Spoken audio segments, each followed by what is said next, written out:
یہ کچھ سوال ہیں، ان کے جوابات سن لیں۔ پہلا سوال یہ ہے کہ تنخواہ دار طبقہ جو ہے ان کو تنخواہ کب دینی چاہیے؟ مثال کے طور پر ائمہ مساجد اور پرائیویٹ ٹیچرز اور اسی طرح مدرسین، ان کو تنخواہ کب دینی چاہیے؟ دیکھیں، شریعت کا حکم ہے کہ اجیر کو بر وقت تنخواہ دی جائے۔ انتظامیہ کا بلا وجہ تاخیر کرنا درست نہیں۔ کوشش کریں کہ جلدی جمع کریں اور وقت پر جو مقرر ہے اس کے اوپر تنخواہ دار طبقے کو تنخواہ دی جائے، کیونکہ حدیث پاک کے اندر آیا ہے، حضرت عبداللہ بن عمر رضی اللہ تعالیٰ عنہ، آپ سے حدیث پاک روایت ہے کہ رسول اللہ صلی اللہ تعالیٰ علیہ وآلہ وسلم نے ارشاد فرمایا، مزدور کو اس کا پسینہ سوکھنے سے پہلے اس کی مزدوری دے دو۔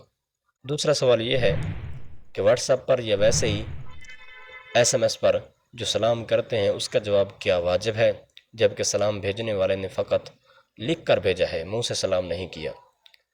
دیکھیں میرے بھائی، تحریر شدہ سلام کا جواب بھی واجب ہوتا ہے، اور زبان سے یا تحریر کی صورت میں دونوں طرح دے سکتے ہیں، لیکن بہتر ہے کہ فوراً زبان سے جواب دے لے تاکہ تاخیر کی تو گناہگار نہ ہو۔ خط کے اندر جو سلام لکھا ہوتا ہے اس کا جواب بھی دینا واجب ہوتا ہے، اور یہاں جواب دو طرح ہوتا ہے، ایک یہ کہ زبان سے جواب دے، دوسری صورت یہ ہے کہ سلام کا جواب لکھ کر بھیجے۔ مگر چونکہ جواب اسلام فوراً دینا واجب ہے، تو اگر فوراً تحریری جواب نہ ہو، جیسا کہ عموماً یہی ہوتا ہے کہ خط کا جواب فوراً ہی نہیں لکھا جاتا، خواہ مخواہ کچھ دیر ہوتی ہے، تو زبان سے جواب فوراً دے دے تاکہ تاخیر سے گناہگار نہ ہو۔ اسی وجہ سے علامہ سید احمد طحطاوی رحمۃ اللہ علیہ نے اس جگہ فرمایا کہ والناس عنہ غافلون، یعنی لوگ اس سے غافل ہیں۔ اعلیٰ حضرت عظیم البرکت الشاہ امام احمد رضا خان بریلوی رحمۃ اللہ علیہ، آپ جب خط پڑھتے تو خط میں جو السلام علیکم لکھا ہوتا اس کا جواب زبان سے دے دیتے، زبان سے دے کر بات کا مضمون پھر پڑھتے۔ تیسرا سوال یہ ہے، اگر کوئی شخص یہ کہے کہ میں تو صوفی ہوں اور صوفی کا کوئی مذہب نہیں ہوتا، تو کیا یہ کہنا صحیح ہے یا نہیں؟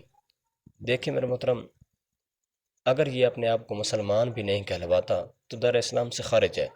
اگر مسلمان کہلواتا ہے لیکن سنی نہیں، تو ایسا شخص صلح کلیت اور گمراہ ہے، کیونکہ صوفی ہو یا نہ ہو، اگر وہ مسلمان ہے تو اس کا مذہب اسلام ہے، جس کا ضرورت کے پیش نظر اظہار ضروری ہے۔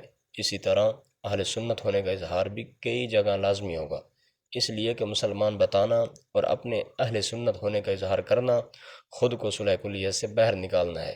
رب تعالیٰ قرآن پاک میں ارشاد فرماتا ہے، وَمَن يَبْتَغِ غَيْرَ الْإِسْلَامِ دِينًا فَلَن يُقْبَلَ مِنْهُ وَهُوَ فِي الْآخِرَةِ مِنَ الْخَاسِرِينَ، اور جو اسلام کے سوا کوئی دین چاہے گا ہرگز اس سے قبول نہ کیا جائے گا، اور وہ آخرت میں ضیاع کاروں میں سے ہے۔